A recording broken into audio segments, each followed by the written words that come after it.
That's a horrible way to start a podcast. I know. It's always like that, right?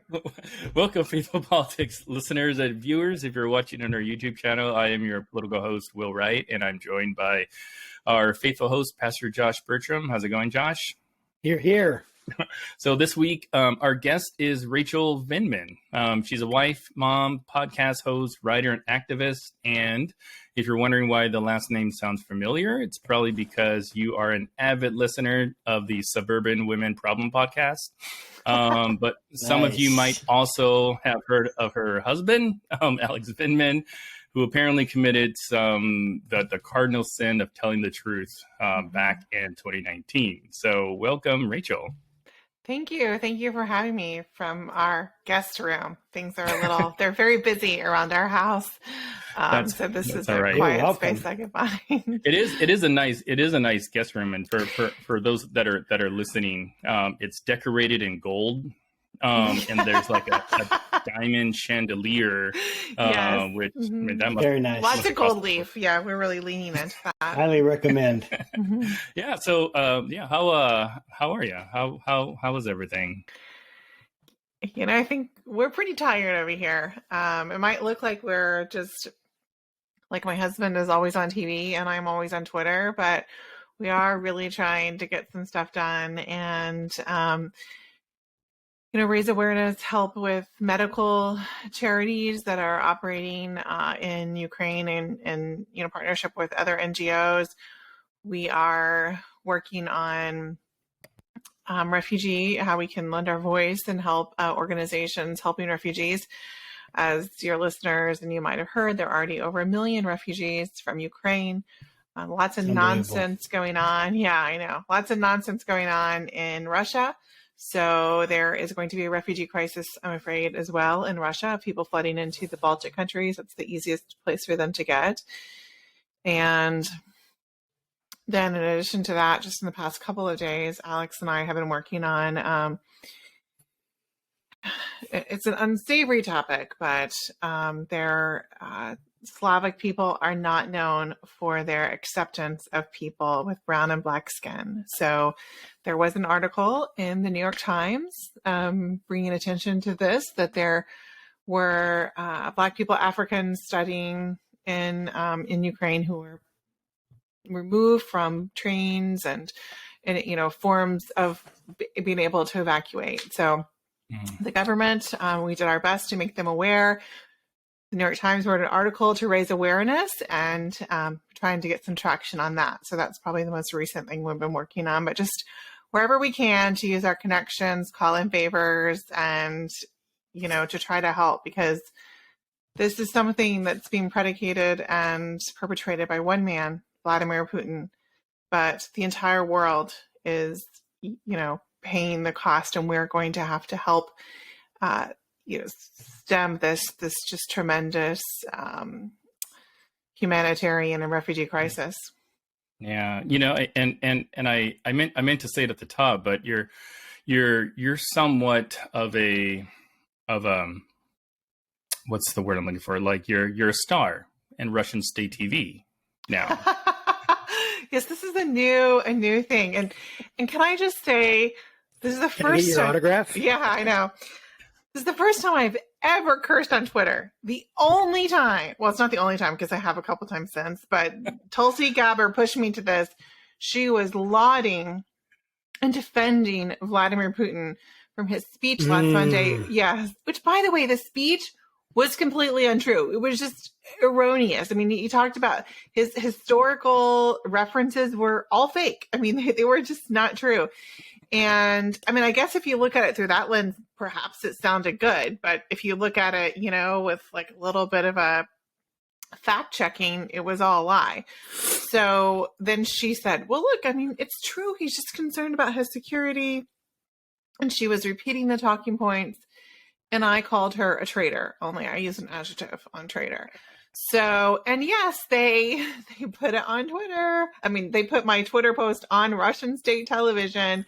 Interestingly, they put Tulsi's comments were still in English. So a lot of people couldn't read my comments. They translated to Russian so that everyone could see what I said. Interesting. But I stand by it. That is That's amazing. So you lived in Moscow, right, for 3 years? Mm-hmm. Yes, and before That's that what we you said. lived in Russia before that we lived in Ukraine for 1 year in Kiev. Oh, so it's interesting to think about this with Vladimir Putin. What was it like? Like, obviously it's not going to be positive, but what's your take in your general sense of who Vladimir Putin is and what his motivations are behind what's happening right I don't have many flattering things to say about Vladimir Putin. A lot of speculation has been, made about him, especially in the past, few months as this buildup began. But even before, no one really knows. I will highly recommend, if you want to read more about Vladimir Putin, Dr. now? Fiona Hill, who is my husband's boss in the White House, and who I think is just brilliant and amazing. She has a book on Putin that's really like the indisputable book about Putin, and it's really well researched and fabulous. But, there's some people that say we pushed him away, that he wanted to be a part of the West and we didn't allow that, and that caused this. I think that's all malarkey, as President Biden would say. I don't think there's any truth to that. He has repeatedly said the biggest tragedy of the 20th century was the fall of the Soviet Union, and he wants to get the band back together. In fact, just today, he gave a speech that I guess maybe he thought was a rousing speech, and he was like, we are Chechen, we are Kazakh, he named several countries that were part of, the Soviet Union. He did not name Ukraine. And that is because he really doesn't see Ukraine as its own country. He doesn't see it as something different or special. He sees Ukrainians as being Russian, and it's a region rather than an actual country. But back to Vladimir Putin himself, I think he really does want to bring Russia. He had goals to bring Russia kind of into the 21st century, to have it be a country, an area that rivaled the West, that had everything that the West had. And that just hasn't happened for a variety of reasons.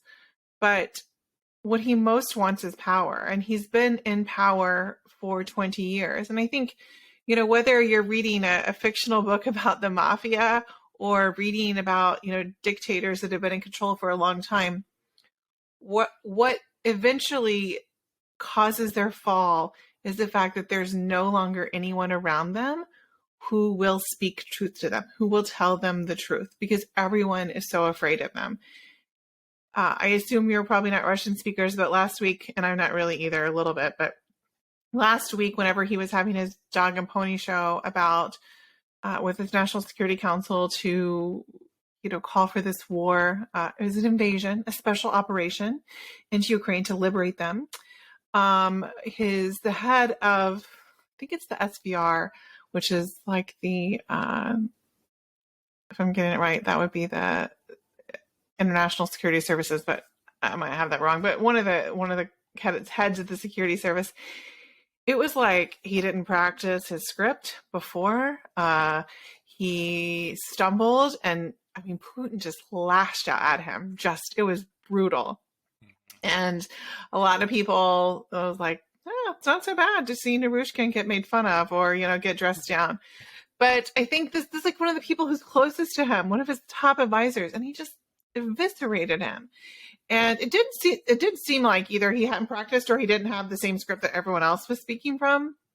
But someone said to my husband about that, they said, one day his children are going to see the way he allowed someone to speak to him.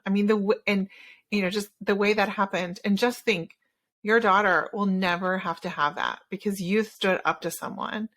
And not to make this about my husband, but I just think, like, when you work for someone and you allow them for so long to just operate with impunity and you never tell them the truth, eventually they're going to turn on you too. Even if it's an honest mistake, or honest, but even if it's a mistake that he just fumbled over his words or whatever, that's going to happen. And that's the man that Vladimir Putin is. He has no honor. He has no integrity. He cares only about himself. and what he can do. And he says he cares about his country, but I think, his actions certainly show otherwise. Yeah, it's interesting. Well, before I say that, I just want to say I agree. I love Fiona Hill. I don't know her personally, but I want her to like create an audio book of every book I own. Yes, I know, right? I agree. I fell in love with Fiona when I lived in Moscow, and I would listen to NPR, like the podcasts, which were really just, like their shows. And she was often a guest on a couple of my favorite shows, and I would listen to her. And so I knew who she was from that. And then when Alex told me he was interviewing with Fiona Hill, I was like, the Fiona Hill, like that Fiona Hill. And I also am a big fan of Angela Stent, who's kind of a mentor of Fiona Hill. And she worked at Georgetown. And one time she came in the office when Alex was there, and he had her like sign an autograph for me because I'm a big nerd. So that was like, I still have it here in my office. It's pretty exciting. So funny. Yeah, it's like if Fiona Hill, if you're listening, we'd love to have you on. And we'll just have the audio just play for every episode, like as the beginning. So yeah, you can have her like do voiceovers. Just FYI. Exactly. but I want to know a little bit about your experience in Ukraine and maybe like what you can tell us about, Ukrainian culture, Ukrainian people. I mean, Ukraine is an area that I've grown to love. I can thank Trump for that because around the first impeachment, the first impeachment that I know, right? Every time I say it, yeah, same every time. Like, oh my gosh. So I love to kind of get your take because I mean, ostensibly, all of your in-laws are from there. Am I correct? Yes. Mm-hmm. So actually, my husband was born there, and his brothers. Their mother passed away from non-Hodgkin's lymphoma, and she's buried in Kiev. And when they immigrated to the U.S., or when they first started talking about it, it was actually before Jews were really allowed to leave the country. They were facing persecution, but they weren't allowed to leave. And his father was a member of the party, of the Communist Party, and was allowed to leave. Well, he wasn't allowed to leave, but he paid a lot of bribes and was able to get out of the country with his mother-in-law, his wife's mother. And first they went to Europe. So first they were in Vienna, and then they went to Rome, and they were waiting on a visa either to the United States or to Israel. And they obviously got their visa to the United States. So I guess it's a place that's special because my husband was born there.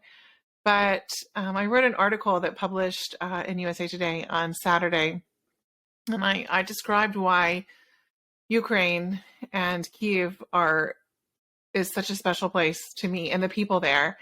And when I moved there in October of 2009, I was supposed to arrive with a newborn. I had a baby that was due on May 1st of 2009, but she was born very early, and she was born on January 11th, and she only lived a week.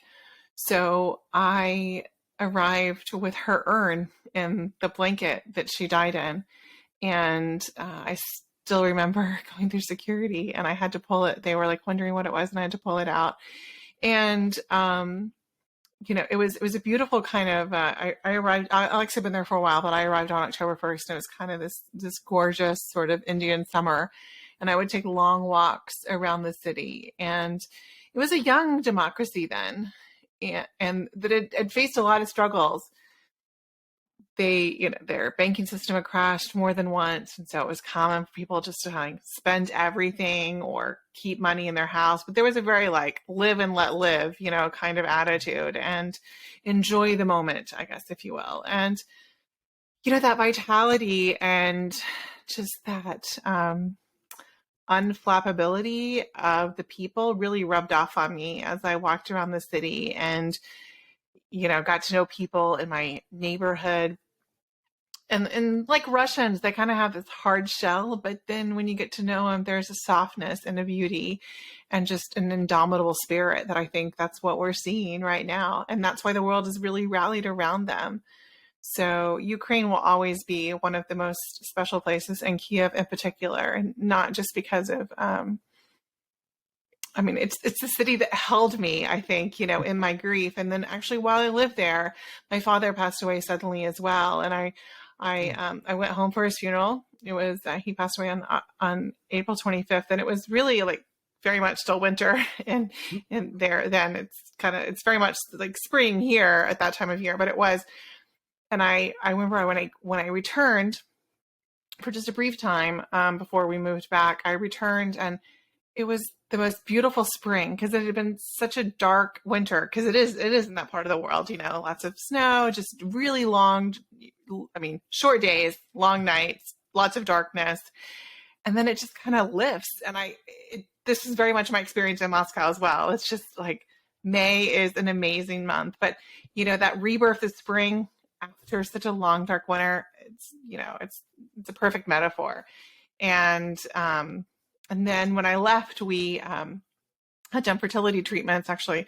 So Ukraine is like a kind of a place for a lot of surrogates. Tourism. For surrogates. There are also tourism, I guess, infertility treatment. So and when I left, I was pregnant with our daughter. So I think that's maybe the best gift that Ukraine, except for my husband, I guess, the best gift that Ukraine gave to me. So it's a very, very special place to me, and a very special people.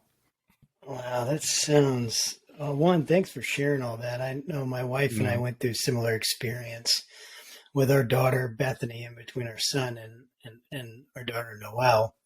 And yeah, it's just, it was so devastating, and to have a community around you was so important. And it sounds like it made such an impact on you. The city, and those things get stuck in our minds, the sun, the way things smell and feel. Yeah.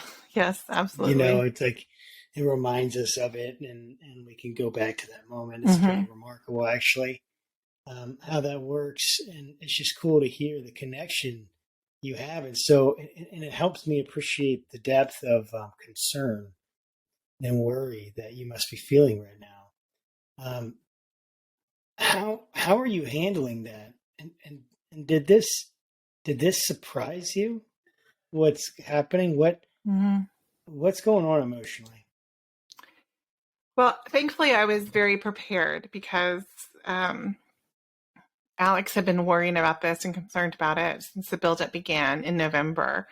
So I joke that he wrote a piece about it. We went to the UK in the beginning of November 1st, we left.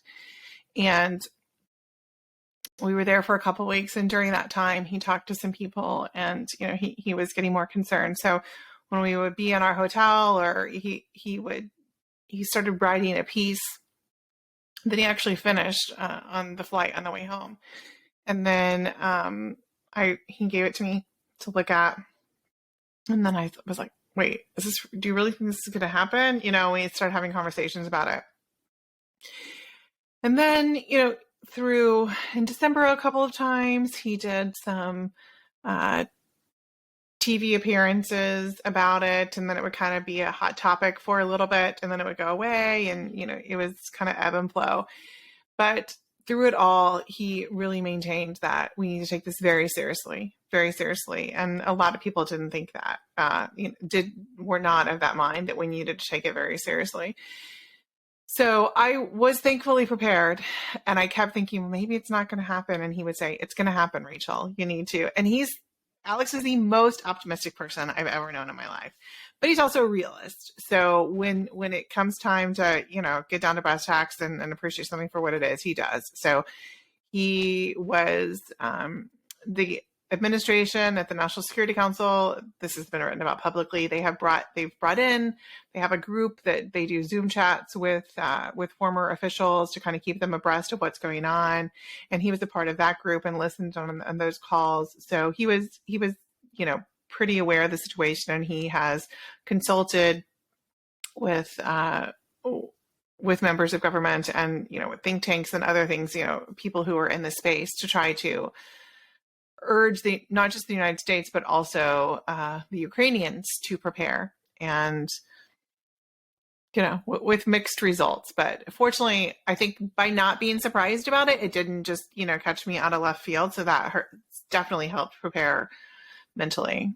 How do you think the U.S. is handling this? Like, if you were to give them a score from happy face to frowny face, like what type of emoji would you use for I don't know. Well, I think my head and my heart would give two different answers. I said this on Twitter yesterday. Like, my head understands and my heart will never understand why we can't do more. Although Alex is still trying to find a way around it to do more and try to find a way. I mean, there was always a way during the Cold War. We used proxies. We didn't go to war directly with Russia.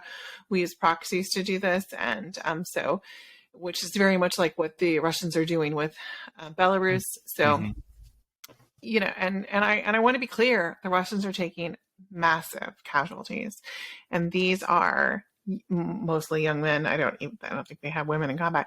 These are young men who are conscripts who never, by and large, they don't even want this. They don't want to go to war. And it's true. We think it's like ridiculous propaganda, but it's true that a lot of them didn't even know they were going to invade Ukraine. They had no idea what they were doing. It seems unfathomable, but it is actually, they thought they were on a training exercise. It's legitimately, Alex watched so many of the videos and talked to people, and he really believes this to be true. And if he believes it to be true, I do, because I don't just unconditionally believe what he says, but in this case, I do think this is his area of expertise. So, how do I think we're handling it? I do think we could do more. I do think, like how? Like what more can we, like, troops? Not troops on the ground. I think that's off the table, and I think for a good reason, because I think it would only complicate things, and for sure lead to World War III. But I think that we can, again, find through proxies ways to get different equipment and different things. But I do know for a fact that Ukraine is ready to launch their offensive defense, if you will. And they haven't really done a lot of that. I mean, they fought scrappily in the streets and et cetera, but a lot of the weapons that we and the weapon systems that we and our European ally and NATO allies have given to them is starting to arrive, and they're going to be able to use it, and not only to defend themselves, but perhaps take back some ground. And they've inflicted enormous casualties on the Russians. And again, this is a war that is being fought, and people are dying for one person and his just megalomaniac, revanchist desires for a great and Soviet Union or something, for Mother Russia. This is not. No one on either side wants this war. Really wants to fight it, except for Vladimir Putin. Wow. Man, so I'm. So who would you compare Putin to historically? Like, is he Hitler? Is he Stalin? Is he, King George? Is he? Gosh, I don't know. Trump? That's a great question. I don't think he's Trump. I think he's way too sophisticated to be Trump. Maybe Mad King George. I mean, perhaps that he's really out of touch, just very out of touch for what he's going through. I don't think you could really, not that we've had any evil American presidents, but he has to be compared to someone who has walled himself off from the rest of the world. And Hitler, to an extent, did that at the end. I think, but it didn't go on as long as it has. This has been a growing problem because of the isolation, the continued isolation. But there's a lot of elements of many different strong men. I don't know if you've read Ruth Ben Gott. She has a book called Strong Men, and it's very interesting. And she talks about strong men throughout history. And, spoiler alert, most strong men are not strong or actually have that great self-esteem, which is why they get in this position. But it's, I don't even know that Hitler, I don't even know that Putin ever, Freudian slip. I don't know that Putin ever really wanted this. I mean, that's, I guess, for history to decide, or if it's just, he thought this was the moment. I mean, certainly he wanted Ukraine under his control. There's a famous quote. My husband starts his dissertation with this, which I'm going to just paraphrase, but it's by Zbigniew Brzezinski, which is Mika Brzezinski's father, a world-class statesman and diplomat. And he said, Russia without Ukraine ceases to be an empire, but Russia with Ukraine suborned and I don't know, but basically under their control automatically becomes an empire. That's what he wants. He wants that empire. He wants no one to ever question anything he does. And if you, this has been talked about in the news, but Russia believes in this like style of government or foreign policy where you have like a sphere of influence. So there's a large country around it. That's your sphere and you kind of have control. So like, hey, Canada, Mexico, watch out. But basically we would just be able to tell everyone what to do. The world wouldn't be able to stop us. We could just act with impunity within that sphere. And then I'm not sure how that works since China borders Russia. So that's always been a little bit of a weird thing to me, how they wanted to do the sphere of influence. But this is really how he sees the world and the way he thinks where he should act. Got it. Now, can you put to rest two conspiracy theories that I've heard recently? The first one is from Russia, stating that President Zelensky is like a neo-Nazi. And the second comes from the QAnon group, saying that this is basically like the fake moon landing, that this is just a big theatrical presentation, isn't really real. So can you just put the final nail in the coffin and let our viewers know what the real story is? Well, the neo-Nazi thing for a country that overwhelmingly elected a Jewish man is pretty crazy. That's just such a stretch. And I don't do we need to define terms? When you say neo-Nazi, what do you mean? Do you mean like a new Nazi? Because it just is like dead in the water at that point. And it's also, but you have to understand, in the Great Patriotic War, the Russians hated the Nazis and they fought against the Nazis. So I think it's a term that's used to really rally and, get support. And that's why he probably is using it. But yes, it doesn't really make a great deal of sense. And I would just say, to make this point, before I answer your second question, is that Ukraine has historically always looked towards the West. If you notice, a lot of journalists, a lot of embassies have moved to Lviv, and a lot of journalists are working out of Lviv. Lviv is in the west part of the country. At times, it's been part of the Austro-Hungarian Empire, the Polish Empire, like other countries. It's more Western Europe, right? And Russia never really had that. So it's always been a country that's had, Ukraine has had an element. There was Yaroslav the Great, or I don't know, I can't think of his name, but he wanted to marry his daughters to men in Western Europe and Europe. So always Ukraine kind of shifted that way, towards the West, where Russia never did. And that's what Vladimir Putin is trying to do, is pull them back. And as, Trump lost after we had January 6th, it's been, I guess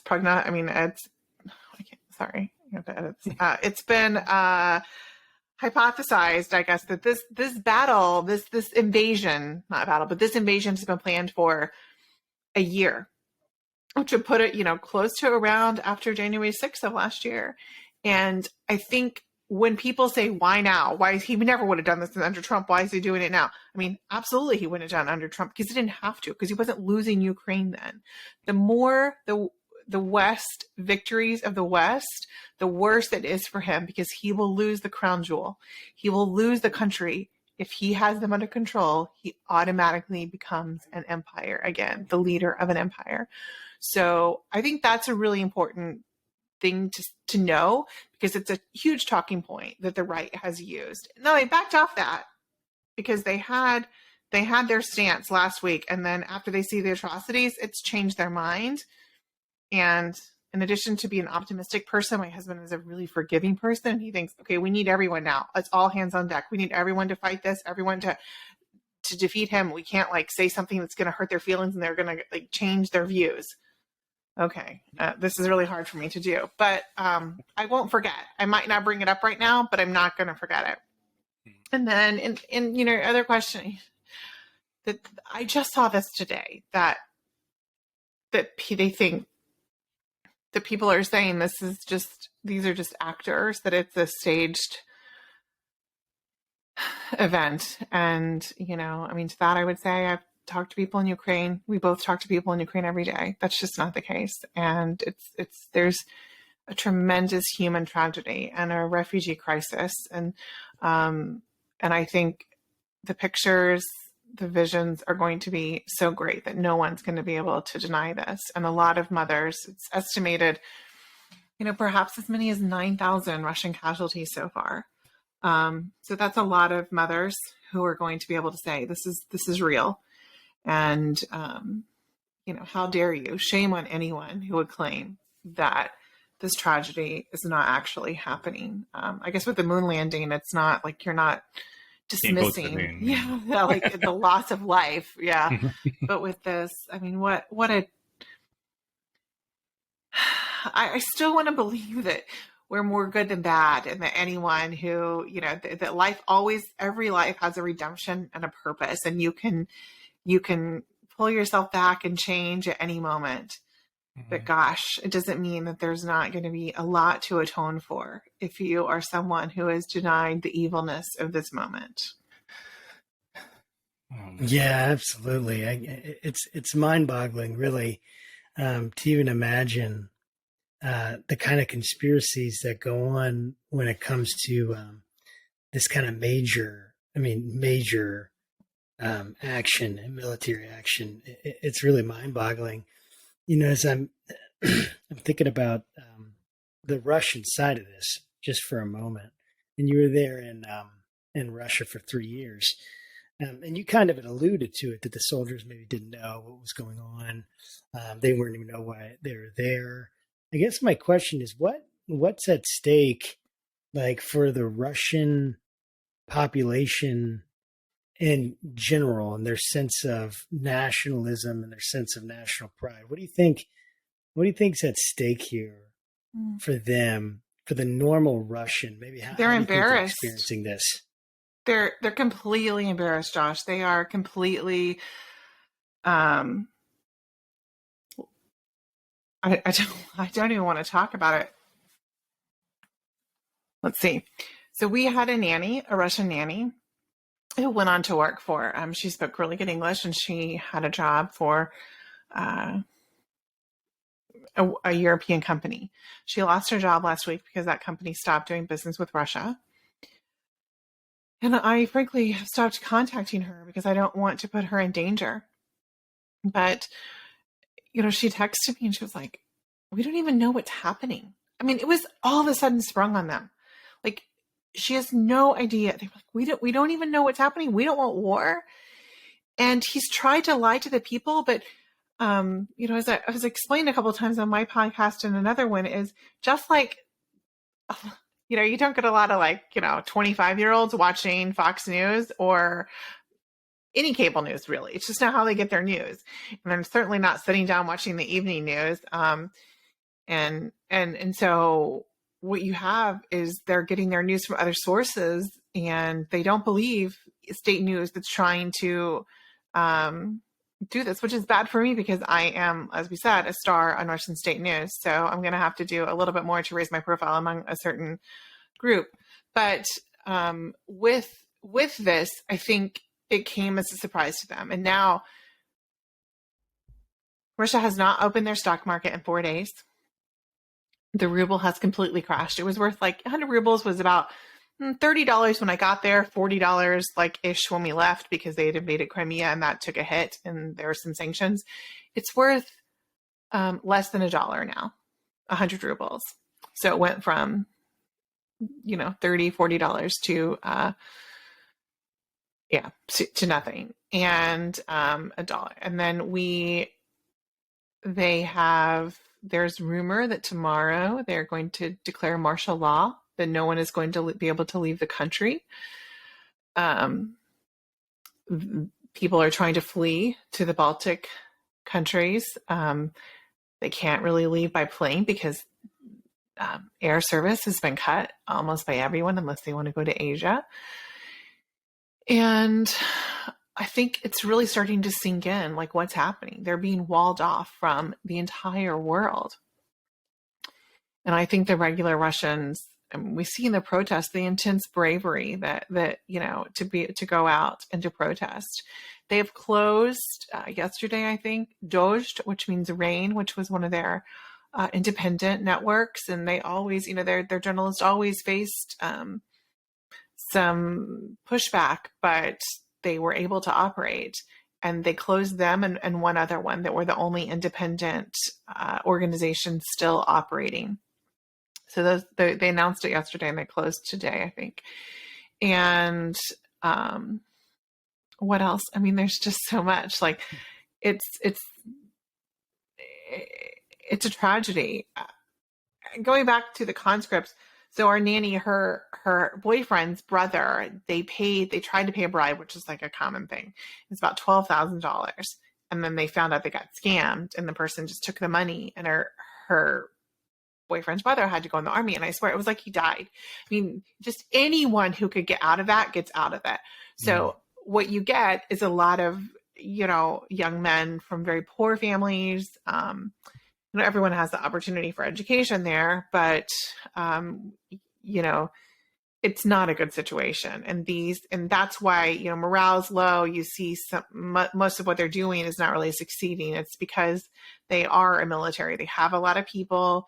They do have good equipment, but it's really only as good as the people that you're training and their willingness to be part of something. But and sorry, they're feeling like what they're doing is right. Yeah, right. Yeah, if you don't have that, and you don't have that, and you see the Ukrainians do have it, right? Because the Ukrainians are fighting just they have to something survive. to fight for. Yeah, and you really can never underestimate that. I mean, you can look at it all on paper, but it's hard to quantify that sort of thing. But for the Russians, look. Are they somewhat culpable? Sure. I mean, they put up with a madman because they thought life was okay. Or maybe they didn't like him, but they didn't know what to do. And, the only way to overthrow someone are protests and really large movements. And you see Alexei Navalny, I mean, he's basically given his life for this. He will die at some point. The Russians will, I mean, I'm almost sure, even if Putin is removed from power, I think his last act will be to kill Alexei Navalny because he hates him so much, and he's in custody and he can easily do it. But you see the sacrifice, and it will take tremendous sacrifice, but they can change. I mean, it can happen. And I just admire, again, so much the Russians who continue to protest and, raise awareness and want the world to know that there are some, people there who don't want this. Yeah. What's your sense of how this all ends? I have no idea. I ask my husband about this every day. I mean, do I need to dig my bunker deeper, start stocking up on potassium iodine pills? Yeah, right. I don't think it'll come to that. Unfortunately, the longer it goes on, the longer we are looking at the potential for there to be, for us to get drawn into it. Because, just the obvious, right? There's more chance for a mistake of something. And there are NATO countries that border them. So if he's looking, who knows if he's going to try to provoke us to try to, I don't know, just blow up the whole planet. I'm not sure. I do think that, I really think a key to this is so many of the oligarchs, if they can try to, they might not have influence over him, but I don't think anyone is unstoppable, not even Vladimir Putin. And if the will of the people, whether that's the very wealthy people, in society and the rest of the people in society come together for a common cause, I think he's very much stoppable. I don't think their movement is stoppable when the people really want it. But there's also, somewhat, I don't think we should give Putin like an off-ramp. I mean, he created this from nowhere. He can create his own off-ramp if he wants to. So let him do that himself. But I think he could make up something if he really wants to. Yeah, absolutely. It's actually amazing to me looking at this situation and how one unifying it is for the world. It seems Hmm. like, and Except for the even like QAnon people. people, yeah, like even people that I think about China who hasn't taken a hard stance on it, although apparently they asked him not to Hmm. invade until after the Olympics. Yeah, that So was a speculation. Always like, would he do it yeah, during or wait till after the Olympics? And that was like a huge question that everyone asked my husband, like, would he? And he was, but I think they were like, hey, we have this big party. Don't do it during our yeah, can you party. not do that? But I guess when we're thinking about our response, kind of turning our gear, we kind of asked you some questions about that, and you're wondering of what more we could do. How do you think that, what do you make of President Biden's State of the Union? Do you feel like he adequately reflected the American attitude towards this conflict? And Hmm. what would you have liked to see more, or what would you have liked to see less of? I probably would have liked to have seen just a rally of like what we're fighting for. Actually, what Ukraine is fighting for right now is freedom and democracy. And this is a fight that affects all of us every day, whether it's voting rights or the history that we teach, the roads we drive on, whether or not that should be a priority. Everything that we're kind of debating about in our country today really trickles down to the fundamental issue of democracy and self-determination. And these things are rights that are, guaranteed to us in our Constitution. And this is the kind of American democracy that we have sought to export and support in countries that want this. And we want to support these movements because we not only believe it for ourselves, but we want to support people who want that freedom for themselves as well.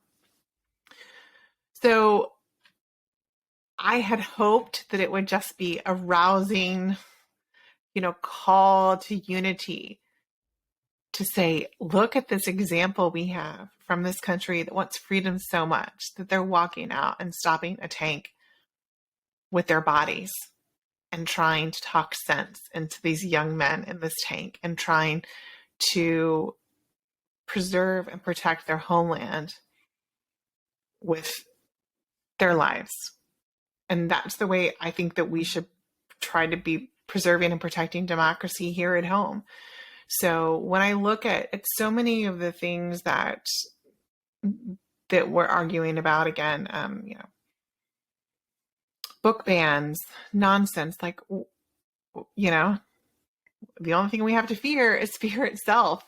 When we start being afraid, then that's when we have trouble. So I'd hoped he would address that, but I did think it was beautiful the way he, talked about Ukraine. He had the Ukrainian ambassador. I mean, just because he didn't do it my way doesn't think it wasn't a great speech. I was just hoping for something like really unifying, but that's not really what the State of the Union is. Fair, totally fair. I think what we first in our country, and I mean, I don't know when we're going to do this, but we have to keep trying to have these conversations. And that's something that we really do on my podcast, is try to equip our listeners with, we talk to people from all walks of life and people that they might not encounter, and just, we ask the hard questions, then we ask the fun questions in an effort to see, like, look, this person is just like you. Maybe they have a trans kid. Maybe they spend their whole life eating, breathing, voting rights, and, they really work on this. But again, they're just a regular person who has devoted themselves to this cause. And you need to see the humanity in that person. And then if we can connect on that level, then we can discuss our disagreements in a civil way, but we have to see people as humans first and foremost. And I think President Biden is really good at acknowledging that, even in his opponents in Congress.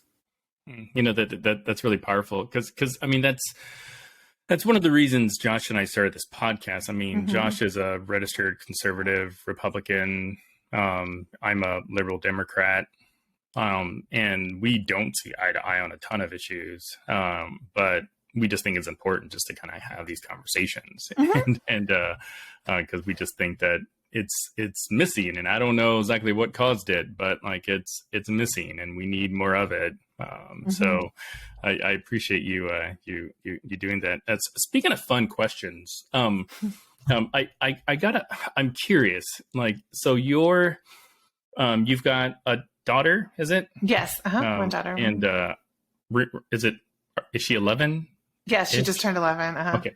So, and the only reason I know that because I Googled it. So don't think I'm like stalking you or anything. It's okay. Yeah, no problem. So like, it's gotta be kind of a weird dynamic if your daughter is like not telling the truth about something because like your husband, the whole "here right matters." Like I'm curious, have you guys used that line in your daughter? Only as a joke, but we do say a couple of things. When I would go out when I was young, my mom would say, "Remember who you are. Remember who your father is." Okay, I know. Yes, it's maybe a bit antiquated, but what she's saying, you remember who you are, remember your name.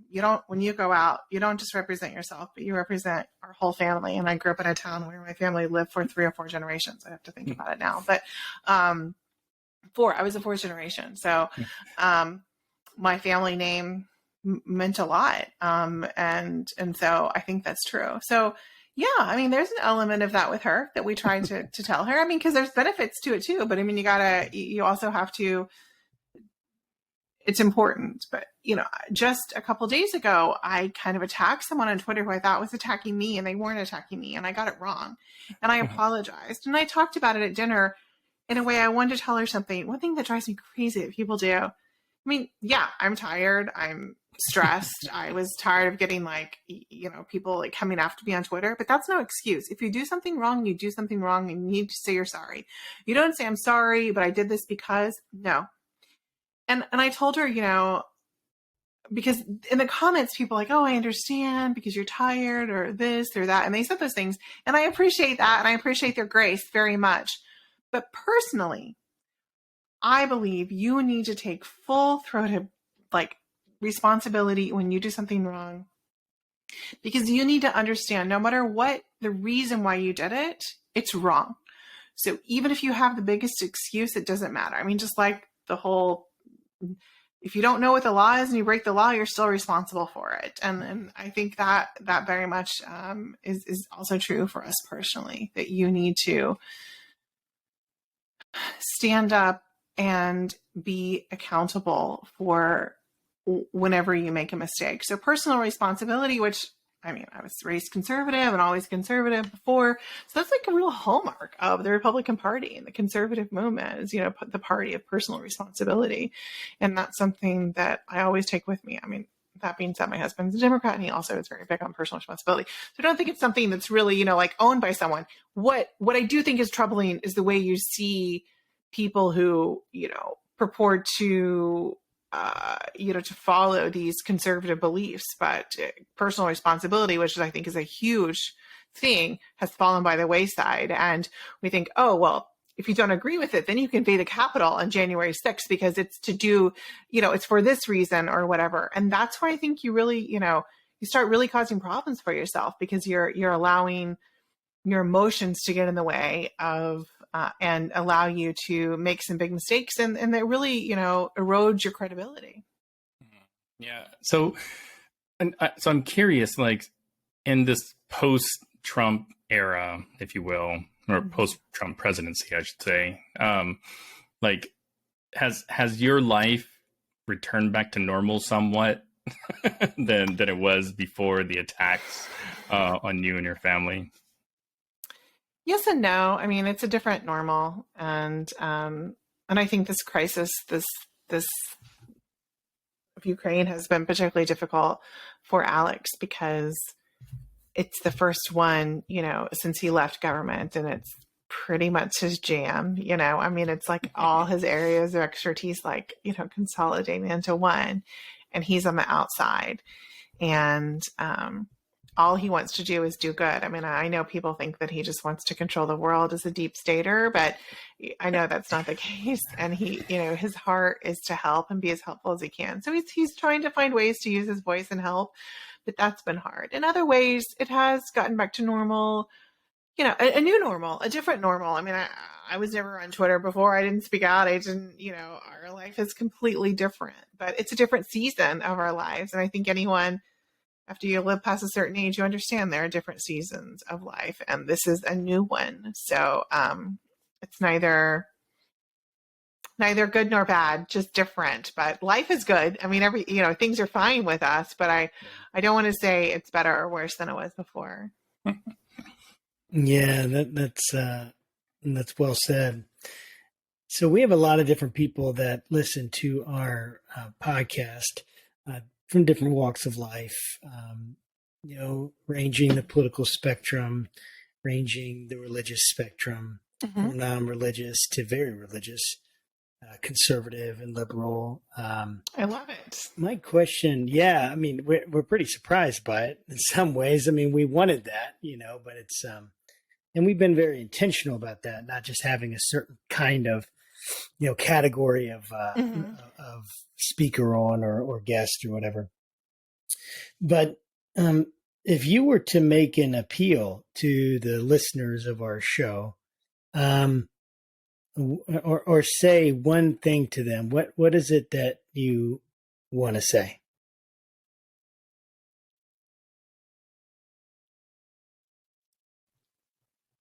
Being an American is one of the greatest gifts that I have. And it happened by chance of where I was born. I mean, I don't think it's entirely by chance, because I do believe that there is a greater power. But I think it's a gift that was given me, and it was given to all of us who were born in the United States. I never want to take it for granted, and and I would just urge others to not take it for granted. The freedoms and the rights that we have were bought and paid for by the generations that came before us. And right now, I think so much of what we're arguing about is kind of an embarrassment, of riches, if you will, because we don't have a lot of the struggles that our parents and grandparents had and great-grandparents had before us. And it's like we're creating them so we can create controversy. It's a weird sort of phenomenon. But the way out of this is to listen to each other, to our fellow Americans that are also, in this country, traveling this road with us.